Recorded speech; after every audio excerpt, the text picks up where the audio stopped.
setiap subuh hari Sabtu bersama guru kita Dr. Iqbal Al-Bisri. Selalu disalati Nabi Muhammad SAW. Allahumma sholli wa sallim alaihi. Kita mohon syafaatnya pada kiamat kelak untuk masalah amal sunnah hingga akhir hayat. Amin ya rabbal alamin. Yang saya hormati Bapak Ibu sekalian, hadirin hadirat jemaah pada subuh. Seperti biasa, setiap time dapat kita ada diskusi tanya jawab, jemaah bertanya, Ustaz menjawab hingga bersyukur. Semoga kita dapat memanfaatkan waktu ini sebaik-baiknya dan kita ada bersabar hingga ikhlas, masaknya dengan ikhlas supaya apa yang kita niatkan benar-benar disentuh Allah SWT. Bismillahirrahmanirrahim.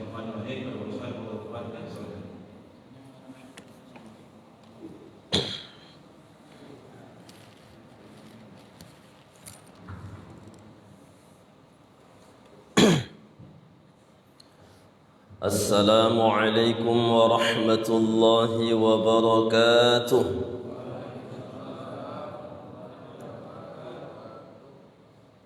إن الحمد لله نحمده ونستعينه ونستغفره ونستهديه ونعوذ بالله من شرور أنفسنا وسيئات أعمالنا.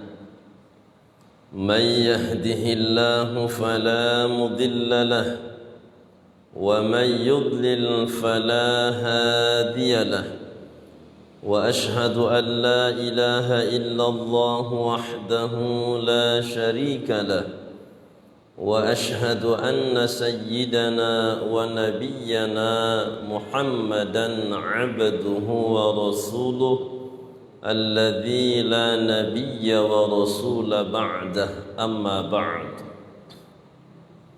فقال الله سبحانه وتعالى في القرآن الكريم: أعوذ بالله من الشيطان الرجيم. بسم الله الرحمن الرحيم.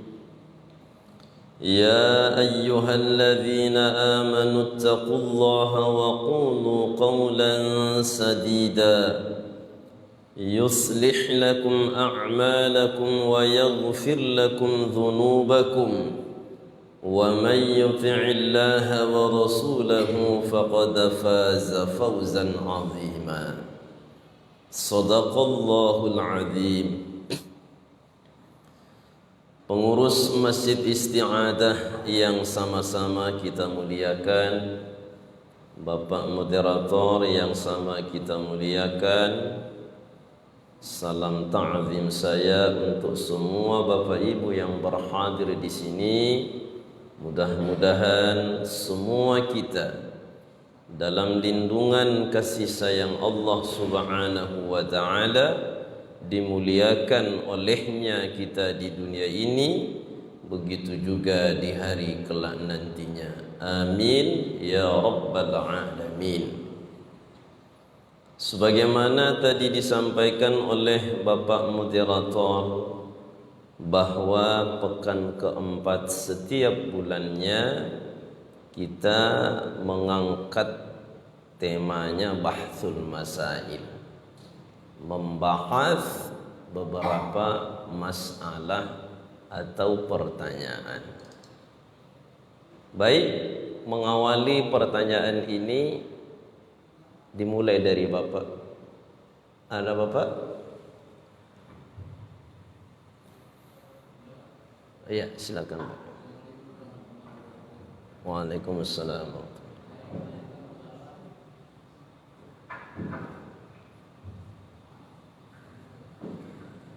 Saya ingin menanyakan masalah surat Al-Fatihah. Itu yang ditanyakan mengenai Malik Yaumiddin. Jadi sebenarnya bacaan ini Malik Yaumiddin atau Malik Yaumiddin. Demikian. Assalamualaikum warahmatullahi wabarakatuh. Waalaikumsalam. Terima kasih atas pertanyaan dari Bapak. Yang dipertanyakan adalah suratul Fatihah. Salah satu rukun salat adalah qiraatul Fatihah, membaca suratul Fatihah. Fa ammal basmalatu fa huwa ayatun minha. Adapun basmalah itu adalah bagian dari ayat dalam surah Al-Fatihah dan dia satu ayat. Jadi kalau ada orang yang tak membaca Bismillahirrahmanirrahim dan dia mengaku bermadhab Syafi'i, maka rukun solatnya hilang, yaitu satu, membaca suratul Fatihah dengan sempurna, hilang. Masalah dijaharkan atau disirkan, yang penting dibaca. Yang pasti suratul Fatihah itu adalah rukun qauli, ayyusmi'a nafsahu, di mana orang yang sholat itu mesti memperdengarkannya ke telinganya. Lalu kemudian pertanyaannya di Maliki Yaumiddin, karena kata yang sama itu ada di dalam surah An-Nas, maliknya. Qul a'udzu birabbin nas, malikin nas. Tidak dibaca malikin nas, itu sudah salah cara membaca itu. Malikin nas. Coba semua Bapak Ibu sama-sama kita, saya duluan. Malikin nas. 1, 2, 3. Beda dengan di suratul Fatihah. Maliki yaumiddin, Maliki yaumiddin. Semua Bapak, 1, 2, 3.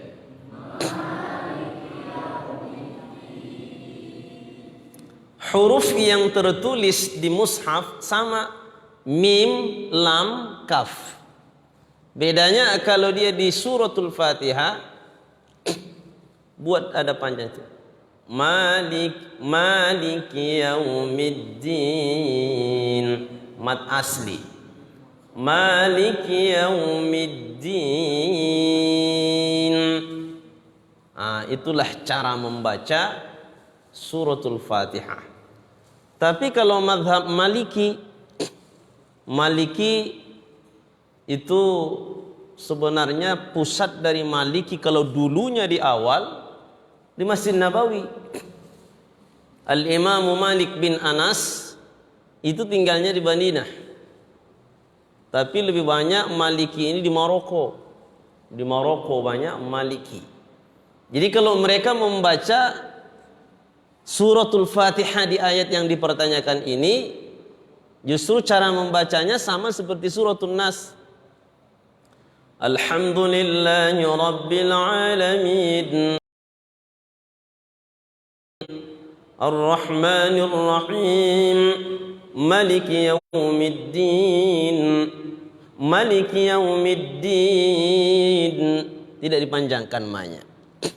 Tapi kalau kita madhab Syafi'i dan yang tertulis di mushaf yang kita baca setiap hari, dibaca Maliki Yaumiddin. Itu jawabannya, Pak. Jadi kalau ada orang yang menyampaikan, mungkin juga sekarang ini ada video yang dikirim ke WA Bapak Ibu. Kedengaran bacanya Maliki Yaumiddin. Itu berarti mengikuti cara baca dalam madhab Maliki yang dipendekkan. Maliki Yaumiddin. Tapi kalau kita Maliki Yaumiddin. Di suratul Nas banyak waktu wirid-wirid Yasin. Malikin Nas. Itu kan Malikin Nas. Baik. Jadi simpulnya Maliki Yaumiddin. Begitu qiraahnya, Pak. Baik, yang lain ada lagi, Pak? Bapak dulu baru ibu nanti. Ada lagi Pak? Ya silakan. Ambil mic-nya nih. Ambil mic.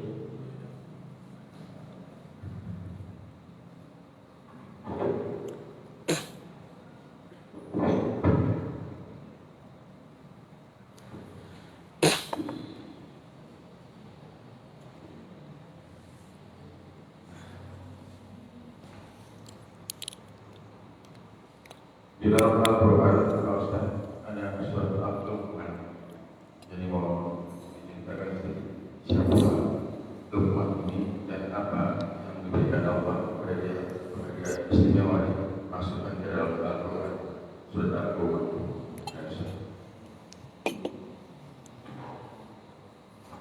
Baik, terima kasih atas pertanyaan dari Bapak. Al-Fatihah, Al-Baqarah, Ali Imran, An-Nisa, Al-Ma'idah, Al-An'am, Al-A'raf, Al-Anfal, At-Taubah, Yunus, Hud, Yusuf, Ar-Ra'd, Ibrahim, Al-Hijr, An-Nahl, Yasa, Kafi, Maryam, Taha, Al-Anbiya, Al-Hajj, Al-Mu'minun, Nur, sampai nanti Luqman, As-Sajadah. Luqman ya. Yang ke-31. Surah yang ke-31. Luqman itu adalah orang yang soleh. Kalau fisik dari postur tubuh Luqman ini, kulitnya sangat hitam, tapi hatinya sangat putih. Beda dengan orang sebahagian kulitnya putih, hatinya gosong. Kita mudah-mudahan yang di masjid ini, mau yang kulitnya putih, yang hitam, yang sawo matang, mudah-mudahan enggak ada sawo busuk sini ya. Hati kita disucikan oleh Allah Subhanahu wa taala. Amin ya rabbal alamin. Ada dua dalam sejarah manusia yang kulitnya hitam legam. Tiga. Tapi dimuliakan betul oleh Allah Subhanahu wa taala. Yang pertama Luqman Al-Hakim. Yang kedua Raja An-Najasyi yang disolatkan oleh Rasul solat ghaib. Kemudian Bilal bin Rabah. Ini tiga orang ini kulitnya hitam legam, tapi hatinya disucikan dan dibersihkan oleh Allah. Karena yang ditanya adalah Luqman, maka kita jawab Luqman. Di dalam Al-Quran diabadikan oleh Allah menjadi sebuah nama surah Luqman. Dan di dalam surah itu Allah sebut dua kali namanya. وَلَقَدْ آتَيْنَا لُقْمَانَ الْحِكْمَةَ أَنِ اشْكُرْ لِلَّهِ وَإِذْ قَالَ لُقْمَانُ لِابْنِهِ وَهُوَ يَعِظُهُ يَا بُنَيَّ لَا تُشْرِكْ بِاللَّهِ Inna syirka la zulmun azim. Walaqad atayna Luqman al-hikmah. Kami berikan kepada Luqman al-hikmah, ilmu hikmah. Wa idh qala Luqman li ibnihi wa huwa ya'idhuhu ya bunayya la tusyrik billah. Ketika Luqman berkata kepada putranya, kalau di dalam tafsir putranya itu namanya Tharon. Tharon. Sobat semua ibu. Tharon. Bukan Sisaro. Tharon. Nah itu namanya ya. Jadi Luqman berpesan kepada anaknya, ya bunayya, wahai putraku. Siapa sebenarnya Luqman ini sehingga dia diabadikan dalam Al-Quran? Luqman bukan seorang nabi, bukan seorang rasul. Dia bukan nabi, bukan rasul. Tapi dia hidup di masa rasul yang paling bagus suaranya. Nabi apa yang paling bagus suaranya, Pak? Nabi Dawud.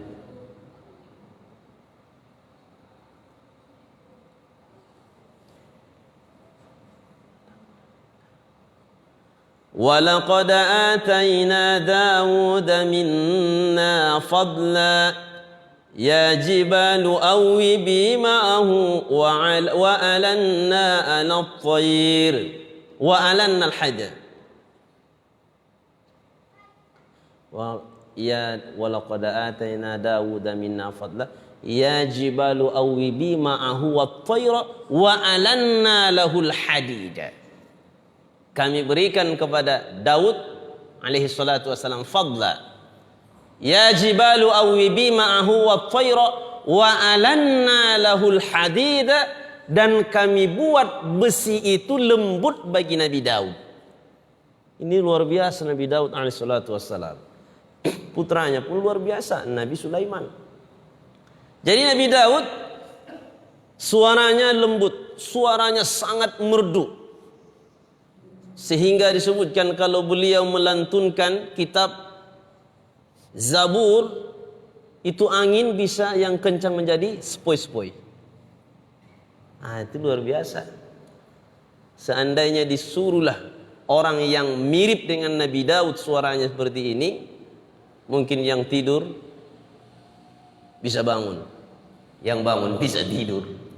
Lembut suaranya, luar biasa Nabi Daud. Dan besi itu kata Allah, sebagaimana kita waktu anak-anak main tanah. Tanah itu tanah liat ada kan? Kita campur dengan air, baru kita bentuk menjadi mainan. Bisa menjadi piring, bisa menjadi hewan-hewan, bisa bentuk manusia. Tanah. Begitulah besi Allah lembutkan buat Nabi Daud. Ya kalau misalkan kipas angin itu kan besi. Ya Nabi Allah, tolong buat dulu ini menjadi lipatan-lipatan kecil. Tinggal digini-ginikannya. Itu Nabi Daud alaihissalatu wassalam. Jadi pada masa Nabi Daud hidup Luqman. Luqman itu bukan nabi, bukan rasul, karena dia seorang budak awalnya. Tidak ada nabi 124.000 orang. Disebut dalam hadis nabi-nabi yang Allah utus ke dunia ini, semuanya itu tidak ada dari budak. Merdeka semua dan laki-laki. Tidak ada nabi perempuan.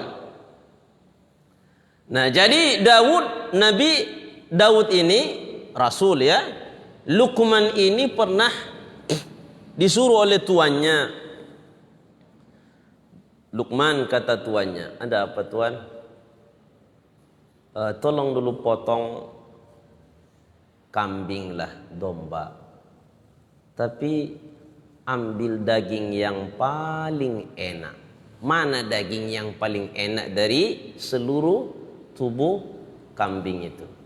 Kira-kira kalau Bapak ditanya yang mana paling enak itu Pak, daging kambing? Yang mana itu Pak? Hah? Kambingnya, iyalah kambingnya lah, mana bulu ayamnya itu kan? Kambingnya, mungkin pahanya atau daging yang lembut. Tapi Luqman Al-Hakim tidak membawa daging yang merah.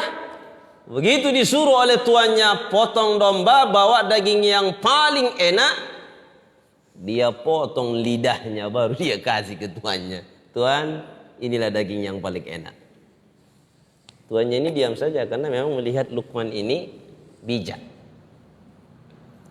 Beberapa saat kemudian Luqman potong lagi domba, kambing, ambil daging yang paling tidak enak. Mana daging yang paling tak enak? Tapi biasalah dimakan. Luqman potong lagi, dia ambil lidah. Tuan, ini lidah. Jadi tuannya ini sebenarnya menguji juga ya itu. Dia tanya, Luqman, coba jelaskan ke saya. Waktu itu ketika saya meminta daging yang paling enak, engkau kasih lidah. Daging yang paling tak enak, engkau kasih juga lidah. Apa maksudnya ini Luqman? Apa kata Luqman? Tuanku, Ketika Tuhan meminta daging yang paling enak, saya kasih lidah. Ketika Tuhan meminta daging yang paling tidak enak, saya kasih juga lidah. Karena yang saya pahami, di tubuh domba ini yang paling enak lidah. Sebagai ibarat bagi kita manusia ini, Tuanku dengan lidah manusia bisa dimasukkan Allah ke dalam sorga. Karena itulah maka saya mengambil lidah. Yang kedua, daging yang paling tidak enak lidah juga Tuanku. Karena manusia ini salah-salah dalam menggunakan lisan bisa menjadi sebab masuk ke dalam neraka, di mana neraka itu adalah tempat yang paling hina, disiksa semua penghuninya. Karena itu saya kasih kepada Tuhan lidah sebagai ibarat hati-hati kita dengan lidah. Kata tuannya dengan tetesan air mata, Luqman, belum pernah saya mendengar pituah seperti ini. Luqman, hari ini engkau kemerdekakan. Merdekalah Luqman. Tidak lagi status sebagai budak, mulailah dia mandiri sebagai hamba Allah yang memiliki hasil untuk dirinya sendiri. Kalau budak dia dibekerjakan, bekerja hasilnya untuk tuannya, sama dengan hewan. Tapi dia sudah merdeka. Setelah dia merdeka, istrinya bertepatan tidak baik akhlaknya. Anak ikut juga dengan maknya. Al-madrasatul ula ummuha. Sekolah pertama dalam keluarga itu adalah ibu dari anak-anak kita. Kalau ibunya bagus, insya Allah anak pun bagus. Sebab di rumah itu yang lama bersama anak ibunya, bukan ayahnya. Ayahnya pergi mencari nafkah, ibunya yang bersama anak. Tapi Luqman tidak pernah marah. Dia tidak memukul istrinya. Dia tidak memaki anaknya yang ikut istrinya dalam hal menduakan Allah. Tapi dia panggil anaknya, ya bunayya, wahai anakku.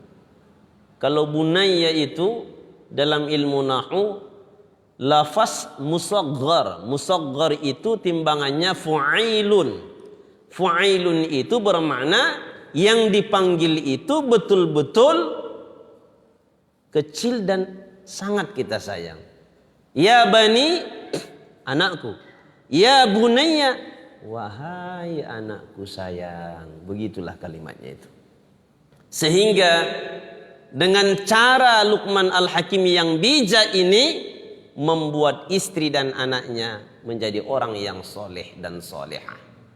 Dan Luqman mengajari anaknya tidak dengan omongan saja. Dia bawa anaknya jalan-jalan. Nah, berangkat kita. Berangkat. Naik keledai. Membawa keledai lah kendaraannya. Ketika mereka lewat di satu kampung, walaupun nanti cerita ini agak sungsang mana yang duluan mana yang tidak, tapi begitulah Luqman mengajari anaknya. Lewat mereka di satu kampung, keledai itu tak dinaikin. Lantas kemudian orang kampung mengatakan, ini sepertinya ayah dan anak kurang akalnya ini. Ada keledai, kendaraan, tapi tak dinaiki. Kan bisa ayahnya kah yang naik, anaknya yang jalan, atau anak yang jalan? Anak yang naik atau anak ayahnya yang jalan? Lewat mereka. Begitu lewat di satu kampung, kata Luqman, sekarang ayah dulu yang naik. Ayah naik, giring keledai ini. Jadi satu kampung tuh ada yang mengatakan, memang dua orang ini nampaknya kurang pendidikannya. Sudah tahu anak masih kecil, remaja, masa dia yang menggiring ayahnya yang naik keledai? Ini anak berarti kurang adab ini. Lewat kampung, kata ayahnya, engkau dulu yang naik, ayah yang giring. Apa kata orang kampung berikutnya? Memang ini anak enggak ada adabnya ini. Masa orang tuanya jalan, dia naik kendaraan, naik keledainya, padahal dia sudah bisa lincah berlari. Lewat kampung itu, apa kata Luqman? Nah, sekarang sama-sama naik dulu kita. Begitu naik, apa kata orang kampung sebelah? Ayah dan anak ini memang tak ada ini utaknya katanya kan, kalau bahasa Medannya. Keledai sekecil itu ayah dan anak, masa menaiki 2 orang? Satu keledai 2 orang yang menaiki. Mana ini? Apanya tadi ya? Unya. Turun mereka lewat kampung. Kata Luqman, nah kita pikul dulu keledai ini. Dipikul, makin ngeri lagi kampung sebelah. Ini ayah dan anak, bukannya keledai itu dinaikin, masa dipikul? Habislah itu. Apa kata Luqman? Ini pelajaran yang mau dia, itu begitu dia cara mengajari anaknya. Anakku, tadi sudah tahu kan bagaimana kita berjalan dari kampung-kampung yang banyak ini. Kita jalan salah, naik satu di antara kita salah, naik dua-dua kita salah, kita pikul keledai salah. Ayah mau mengajarkan kepadamu, wahai anakku, jangan pikirkan apa kata orang. Kalau yang baik kerjakan. Sebab kalau hati orang yang dituruti, tak ada yang baik di dunia ini. Baik menurut yang ini, salah menurut yang ini. Lalu bagaimana? Istafti qalbak. Tanya hatimu. Kalau memang ini benar, lakukan. Ada yang tak suka, biasanya itu. Begitulah cara mendidik Luqman kepada anaknya. Akhirnya anaknya menjadi orang yang soleh. Yang begitu bijak Luqman disebut dengan Al-Hakim, yang bijak, maka diabadikanlah dia dalam Al-Quran. Sangkin baik dan solehnya. Dia dari kasta yang rendah, tapi di sisi Allah dia orang yang mulia. Jadi Al-Quran menyebut yang begitu masuk. Yang jahat kali pun masuk juga dalam Al-Quran. Supaya apa? Supaya menjadi pelajaran bagi kita. Kalau dilihat dalam Al-Quran, nama yang paling banyak disebut termasuk Fir'aun. Itu paling banyak disebut Fir'aun. Fir'aun. Wa Qaruna wa Fir'aun wa Haman. Wa laqad ja'ahum Musa bil bayyinati fastakbaru fil ardi wa ma kanu sabiqin. Fir'aun, Qarun, Fir'aun, Haman disebut saking bejatnya. Qarun rakus dengan harta. Fir'aun merasa hebat, dia ngaku Tuhan saking merasa hebatnya dia. Haman CS sama Fir'aun. Kalau sudah ini kata Haman, oke, kata Fir'aun. Diabadikan mereka. Supaya apa? Jadi pelajaran bagi kita umat Nabi. Wahai umatku, kata Rasulullah sallallahu alaihi wasallam, seolah kalian harus menjadikan pelajaran bagi orang-orang yang dulu. Kalau kalian kuat, hebat, gagah, jangan sombong. Fir'aun, apalagi kurangnya Fir'aun. Sungai Nil itu mengalir ke hilir, dia suruh mengalir ke hulu. Itu hebatnya Fir'aun. Mate. Qarun, bagaimana kayanya dia? Berpuluh ekor unta untuk membawa kunci dari gedung kekayaan Qarun. Tak cukup, tak sanggup unta itu. Sangkin banyaknya. Cuman satu dibilang Nabi Musa, Qarun bayar zakat. Apa kata Qarun? Enak kali ente bayar zakat. Saya aja yang bayar ke Tuhan langsung. Dibuatnya gedung pencakar langit yang dipoles dengan emas. Pada akhirnya mati si Qarun itu. Wa minhum man khasafna bihil ard. Kami benamkan dia ke bumi ini. Makanya sekarang kalau ada yang mencangkul di ladang dimanapun dapat emas, harta apa namanya Pak? Harta? Itu tuh harta karun kata orang kan. Kenapa? Karena harta kekayaan dari Qarun itu dibenam oleh Allah Subhanahu wa taala. Maka orang menganggap kalau dapat emas harta karun, padahal mana begitu kan? Nah, baik. Itulah dia sekilas tentang Luqman Al-Hakim.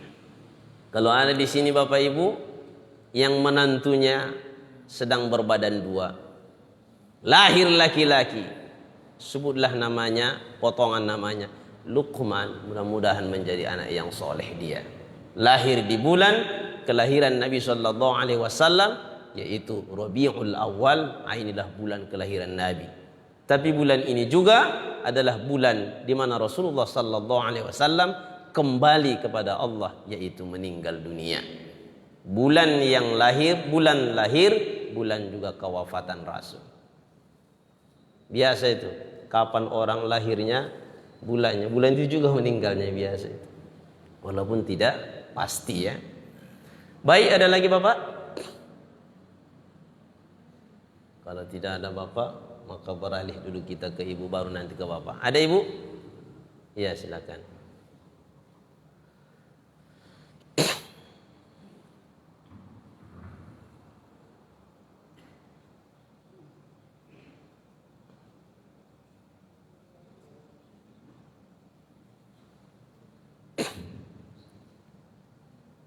Assalamualaikum warahmatullahi wabarakatuh. Waalaikumsalam.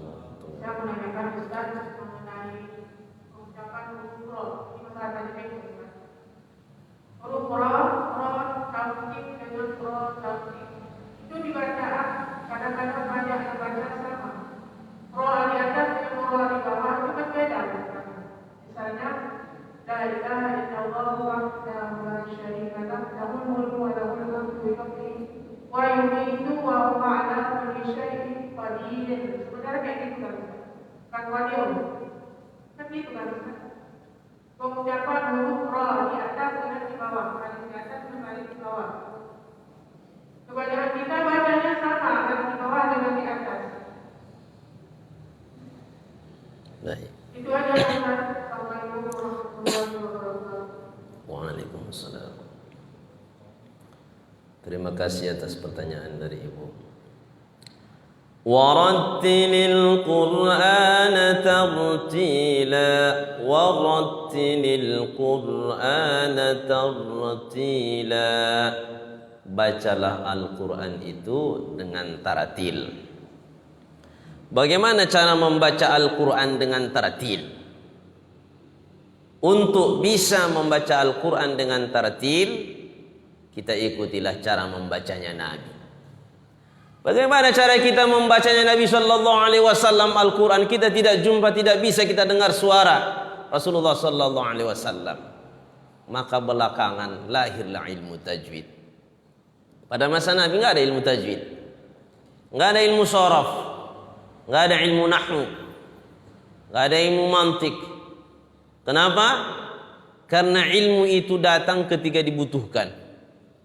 Waktu dulu tidak dibutuhkan untuk memperbaiki karena masih baik. Pada masa Rasul kalau ada orang baca Quran langsung ke Nabi diperdengarkan. Kalau diam Nabi, baguslah bacaan itu. Kalau tidak berarti kurang tepat. Kita baca Quran disuruh mengikuti langgam Arab. Walau kita ini bukan orang Arab, tapi kalau dirunut silsilahnya kan Nabi Adam juga keturunan kita. Tidak boleh membaca Al-Quran dengan langgam-langgam selain dari bahasa Arab. Disengaja, kecuali tak disengaja.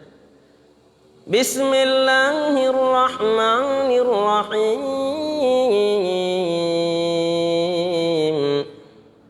Alhamdulillahi Rabbil Alamin. Ada yang baca Quran begitu, Pak? Itu langgam apa itu? Langgam-langgaman lah ya. Enggak ada orang Arab baca Quran seperti itu. Kalau begitu si bapak membaca Al-Quran, si ibu ada kesengajaan, tidak, enggak apa-apa. Tapi kalau sengaja, waktu itu kan di istana itu, diundanglah Qori. Heboh itu di Medan tuh. Itu kan dulunya pernah di Medan tuh dosennya. Dibuatnya lah Langgamnya langgam Jawa. A'udzu billahi minasy syaithanir rajim.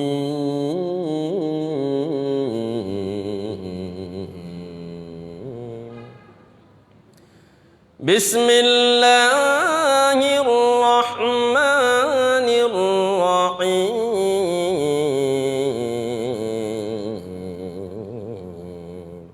Itu kan main wayang namanya, kayak wayang. Nggak boleh. Jangan dibuat baca Al-Quran mengikuti lagu-lagu daerah. Nanti kalau orang mandailing sana, onang-onang. Cemu, na na na na na na na na na na na na na. Onang-onang tuh kan? Coba buat. Bismillahirrahmanirrahim.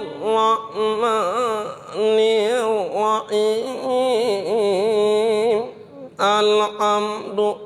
Nggak boleh. Itu melecehkan Al-Quran. Tidak boleh. Tapi kalau siwak itu, dah begitulah cara bacanya. Tidak salah tadinya. Bismillahirrahmanirrahim. Alhamdulillahi Rabbil Alamin. Kalau begitu memang nadanya tak ada rencananya, nggak apa-apa itu kan. Jadi kita ikuti langgam Arab. Bismillahirrahmanirrahim. Alhamdulillahi Rabbil Alamin. Ar-Rahmanir-Rahim. Maliki Yaumiddin. Jadi kita ikuti bagaimana cara Nabi, yaitu orang Arab membaca Al-Quran. Kemudian kata Sayyiduna Ali, yang dimaksud dengan rattilil Qur'ana tartila itu membaca Al-Quran dengan memberikan mana hak-hak dari huruf masing-masing. Itulah belakangan muncul tajwid. Supaya bisa kita membaca Al-Quran mengikuti cara bacanya Nabi sallallahu alaihi wasallam, ada tajwid, ada tahsinul Quran, mana mad asli, mana mad arid lisukun, mana mad jaiz munfasil, mana mad wajib muttasil, mana mad arid lisukun, mana ikhfa, mana idgham, mana izhar, mana tarqiq ra, kemudian mana tafkhim ra, mana qalqalah. Ini semuanya dipelajari supaya kita membaca Al-Quran sesuai dengan bacaan Nabi. Karena yang ditanyakan tadi tentang ra, ra itu ada yang ringan cara melafazkannya, ada yang berat. Yang ringan namanya tarqiq. Coba Ibu, tarqiq. Bukan dipikok. Bukan lain. Tarqiq. Makanya ada tarqiq ra, ada tafkhim ra. Begitu juga dengan lam, lafdzul jalalah. Ada yang tarqiq, ada yang tafkhim. Bismillah, bismillah, la tarqiq.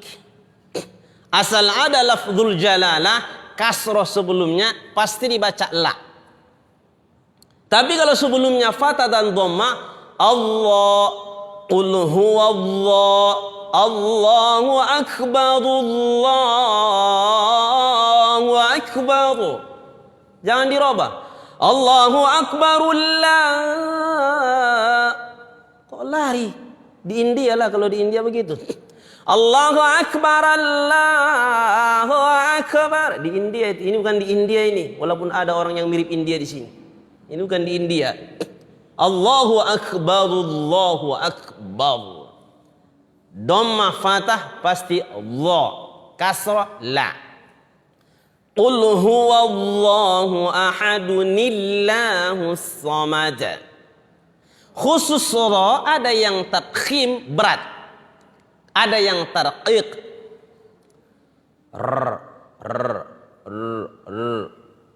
Berat sama ringan. Ini sebenarnya ada khusus kita malam tajwid kan? Nah, tapi nggak apa-apa lah ya. Apabila ro-nya itu berbaris fathah dhammah berat. Apabila ro-nya itu didahului oleh huruf waw waqaf fis sudur berat. Kapan dibaca ringan? Apabila ro-nya berbaris kasrah. Ghairil bukan ghairi. Nah, itu udah keliru itu. Disuruh kamplas pergi dia ke Binjai. Lari itu. Ghairil ringan sama kayak bahasa kita. Mau kemana? Ke pasar. Ngapain ke pasar? Beli kentang sama bayam, terus kemudian sayur-sayuran. Itulah tarkik. Tak ada itu. Mau kemana? Ke pasar. Ngapain? Beli sayuran. Datang ibu yang satu lagi, pasar yang mana? Dia jawab, pasar Kampung Lalang, di sana ada jengkol. Nah, itu tak begitu cara membaca Al-Qur'annya. Itulah bahasa kita. Ini enggak ada di sini makharijul huruf kalau bahasa kita. Maka begitu kita membaca Al-Qur'an, ikuti semuanya. Ada sa, ada sa, ada sya, ada sa. Beda ini. Kalau kita semua sa, di mana ibu beli sayur ini? Di sana. Sama siapa? Sama ibu Mas. Kan sin semua. Enggak. Di mana ibu beli sayuran ini? Dia jawab, di pasar. Di pasar. Ha, di pasar. Sama siapa? Nah, itu kan tak ada. Maka bahasa kita itu ringan saja semuanya. Jadi khusus ro tadi, kalau dia berat, ro mirip ro dengan la, ra, na, ro, na, ro.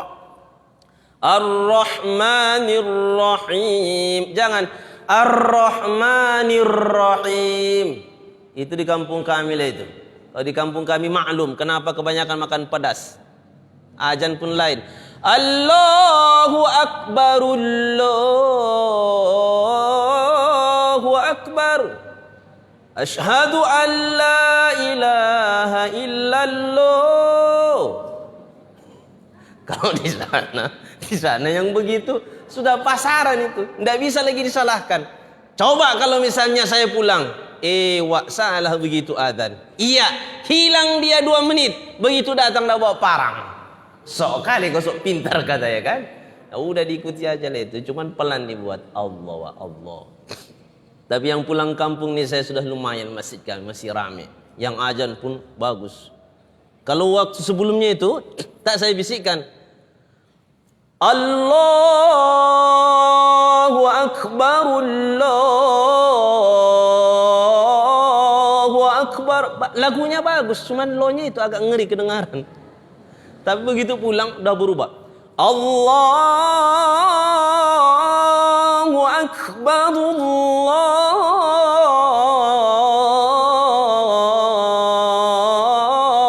Akbar. Allah-nya pun jelas. Akbar.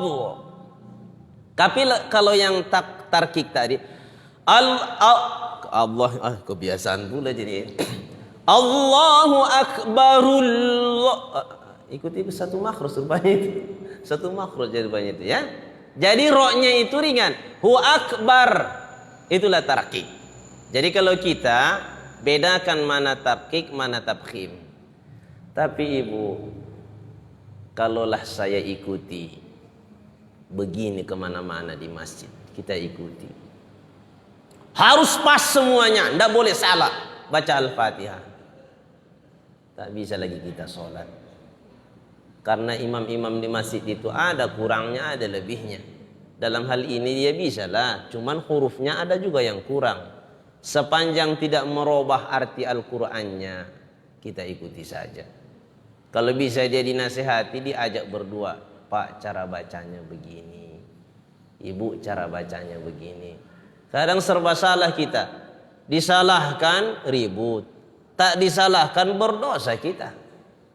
Jadi serba salah. Maka kalau sudah serba salah, tetap jugalah dinasihati, walaupun nanti dia benci, terserahlah itu, dinasihati. Kalau bisa, kalau parah kali. Bismillahirrahmanirrahim.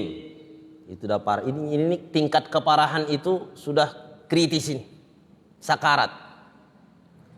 Alhamdulillahi rabbil alamin. Ar-Rahmanir Rahim. Maliki yaumiddin.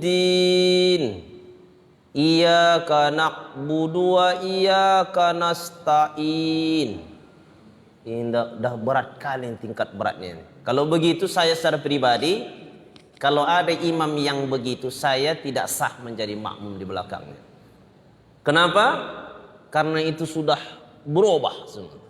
Tapi kalau cuma salah-salah sedikit, Bismillahirrahmanirrahim. Alhamdulillahi rabbil alamin. Ar-Rahmanir-Rahim. Maliki yaumiddin. Cuman rohnya saja salah dia. Ar-Rahmanir-Rahim. Saya harus maklum. Karena itu salah tak berubah makna. Jangan pula saya sombong, angkuh. Kalau begitu diturutin, jangan ada yang salah. Kalau ada yang salah, dimanapun masjid di Medan tak bisa jadi makmum lagi saya. Tapi kalau misalkan salahnya cuma masalah tarkib dan tarkhim tadi, masih dimaaf-maafkannya itu. Tapi kalau sudah parah, berubah-ubah semuanya, itu jangan. Maka wajib bagi kita pengurus masjid dipanggil imam yang begitu. Disuruh belajar. Apa katanya? Tak bisa lagi berubah ini. Sampai mati Ar-Rahmanir-Rahim lah ini katanya. Kalau begitu sepakatlah kita, Pak.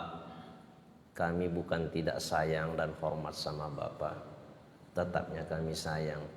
Cuman karena anak-anak muda yang di daerah kita ini sudah banyak yang ke pesantren. Sudah belajar tajwid. Sudah bagus. Dan mereka sholat di sini. Mereka saja yang jadi imam, Pak, ya. Apa katanya? Langkahi mayat saya katanya.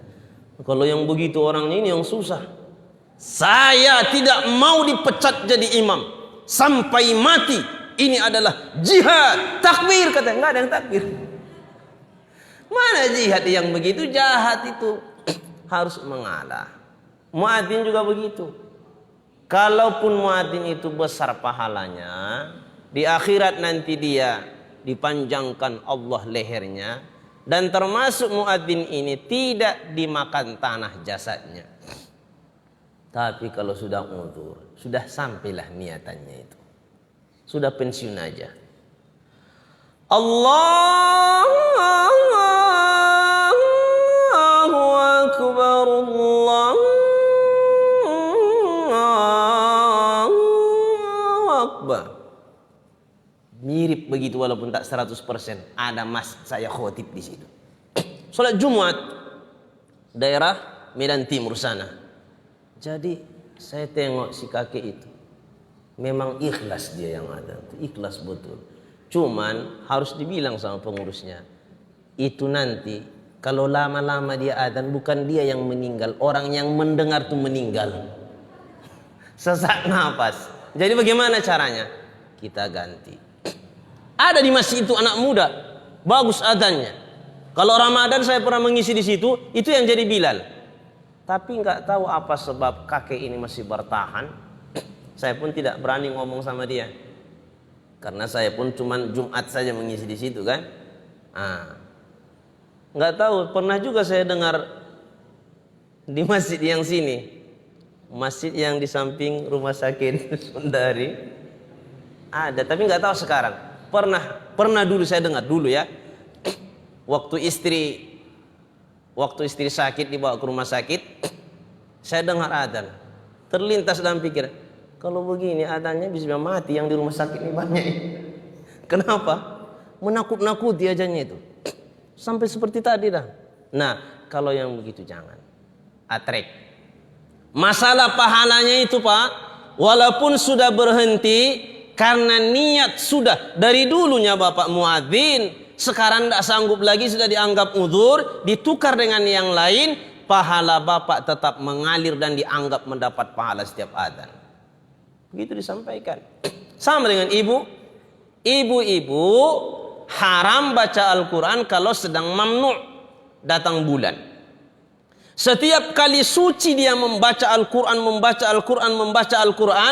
pas datang halangan, tidak bisa membaca Al-Quran, sepanjang halangan itu dianggap dia mendapat pahala membaca Al-Quran. Kenapa? Karena itu sudah menjadi rutinitas dia membacanya. Muadzin tadi pun demikian. Tapi kalau misalkan bagus, orang tua bagus, ada juga tuh orang tua di Masjid Nabawi itu. Saya pikir yang adzan di Masjid Nabawi itu masih muda, udah tua tuh. Allahu Akbar, Allahu Akbar, kan begitu adzannya.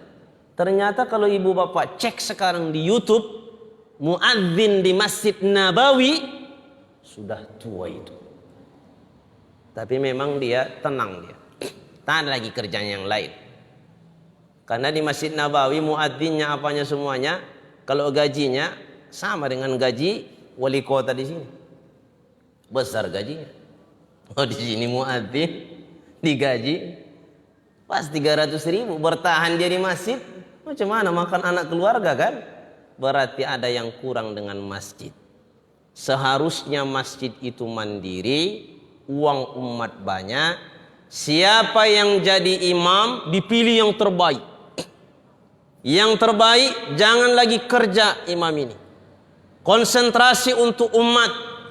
Dibayar gajinya. Berapa usaha bapak satu bulan? Saya mendapati gaji 1 bulan 6 juta. Oke, di masjid ini tinggalkan aktivitas di luar, hafal Al-Quran, pelajari Al-Quran, bagus semuanya, masjid menggajimu 7 juta 1 bulan. Tenanglah dia. Nggak pergi lagi dia melang-lang buana ke sana. Dipilih yang bagus. Kalau di Masjid Pasir Pangarayan, kalau bapak pernah ke sana, termasuk masjid yang cantik se-Asia. Itu quri ternama, khusus imamnya, dan itu sudah menjadi aset pemerintah daerah. Digaji khusus pengurus-pengurusnya itu. Memang kalau masjid itu ada hubungannya dengan pemerintah dan pemerintahnya mengatur dengan bagus, makmur masjid, orang betah semuanya. Pegawai-pegawai negara tugasnya untuk masjid, jadi digaji negara. Itu lebih mudah lagi. Uang masjid tetap difungsikan, tapi yang menggaji dia negara. PNS-nya dia, PNS. Di mana tugas? Di Masjid Isti'adah. Bapak PNS, iya. Di mana tugas? Di Masjid Daud Ali dan masjid-masjid yang lain. Jadi ada khusus tugasnya di situ, tidak digaji oleh masjid, tapi pemerintah langsung menggajinya. Begitu kalau misalkan di Masjidil Haram, Masjid Nabawi, Pasir Pangarayan, besar gajinya. Nah, baik. Jadi pada intinya Bapak Ibu yang dirahmati Allah, terkait dengan Al-Quran ini, kita pelajari dengan baik. Kemudian kalau ada imam yang salah-salah, bekerja sama kita untuk menyampaikan supaya ini salah. Ya, kalau saya kadang-kadang kurang pas menyampaikannya, tapi kalau ada yang akrab dengan imam atau di mana saja, kadang kan cuma sepintas kita di situ, kita sampaikan bahwa imam itu ada salahnya di sini, perbaiki. Dan imam pun harus menyadari surah-surah yang saya baca mana. Jangan karena sudah hafal 20 tahun yang lalu tidak mau nengok Quran lagi, tengok dulu mana salahnya. Ada yang salah, kadang-kadang silap, maka diperhatikan. Itulah gunanya baca Quran. Baik Bapak Ibu yang dirahmati Allah, itulah pembahasan kita pada kali ini. Yang terakhir tadi, rotar kick, rotab khim, dijaga dengan baik. Tapi itu tidak merubah makna. Itu tidak merubah makna. Kalau seandainya terjadi dalam suratul Fatihah, tidak sempatlah batal solatnya itu. Karena hurufnya masih ro, hanya masalah tarkik dan tabkhim. Cuman lebih baiknya disempurnakanlah semuanya. Baik Bapak Ibu, demikian pembahasan kita, mudah-mudahan bermanfaat. Kita baca subhanakallahumma wa bihamdik asyhadu an la ilaha illa anta astaghfiruka wa atubu ilaik walhamdulillahi rabbil alamin. الحمد لله رب العالمين والصلاة والسلام على أشرف الأنبياء والمرسلين وعلى آله وصحبه أجمعين. اللهم ارزقنا فهم النبيين وحفظ المرسلين وإلهام الملائكة المقربين برحمتك يا أرحم الراحمين. اللهم فقهنا في الدين وعلمنا التأويل. اللهم أرنا الحق حقا وارزقنا اتباعه وأرنا الباطل باطلا وارزقنا اجتنابه. ربنا آتنا في الدنيا حسنة وفي الآخرة حسنة وقنا عذاب النار. اللهم صل وسلم وبارك على سيدنا محمد وعلى آل سيدنا محمد والحمد لله رب العالمين. Wassalamualaikum warahmatullahi wabarakatuh.